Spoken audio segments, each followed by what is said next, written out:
मुख्य नेते, महाराष्ट्राचे लोकप्रिय उपमुख्यमंत्री हॅलो सन्माननीय एकनाथ या शिंदे ठिकाणी साहेबांचं शिवसेनेचे मुख्य व्यासपीठावर नेते आदरणीय स्वागत. शिंदे साहेबांचं स्वागत. छत्रपती शिवाजी महाराज की जय. एकनाथ शिंदे साहेब आगे बढ़ो, शिंदे साहेब आगे बढ़ो.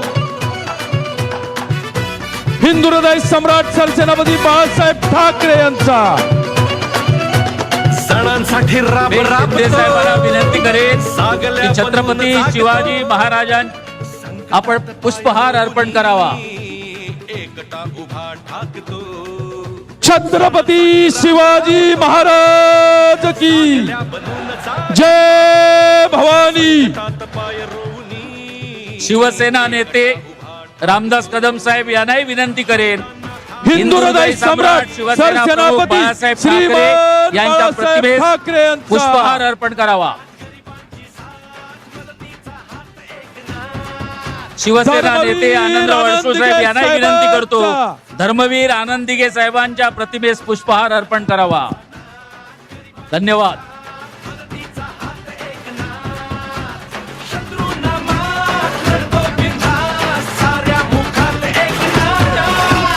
काय अशी प्रगती केली होय आमच्या ठाण्याने.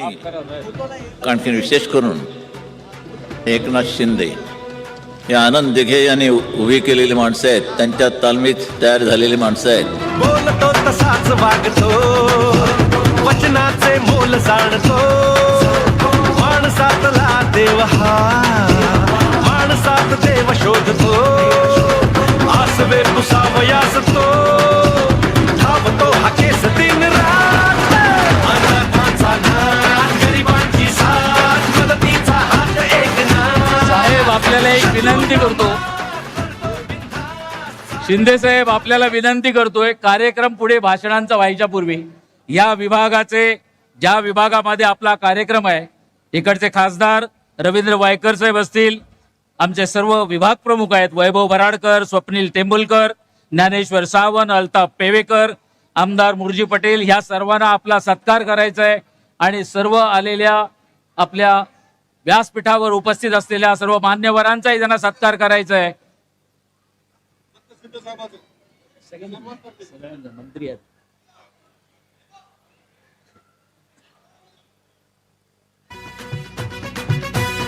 साहेबांना शाल, पुष्पहार, वाघाची प्रतिमा या विभागातर्फे या विभागाचे खासदार, विभाग प्रमुख, पदाधिकारी यांच्यातर्फे देण्यात येत आहे. सागल्या बनून जागतो, संकटात पाय रोवनी एकटा उभा ठाकतो. सणांसाठी राब राबतो, सागल्या बनून जागतो. हे सर्व विभाग प्रमुखांना वेळेअभावी म्हणून एकटा उभा ठाकतो. आपले मंत्रीगण पण इकडे उपस्थित आहेत. भगविला अनाथांचा नाथ, गरिबांची साथ, मदतीचा हात एकनाथ. शत्रूंना मात करतो बिनधास्त, साऱ्या मुखात एकनाथ.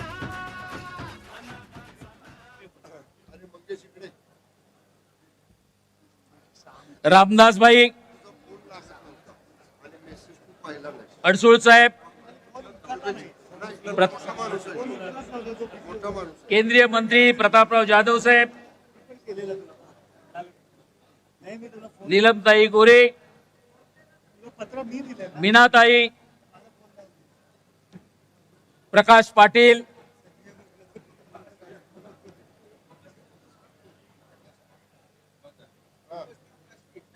उपस्थित व्यासपीठ गुलाबराव पाटलांचं आता भाषण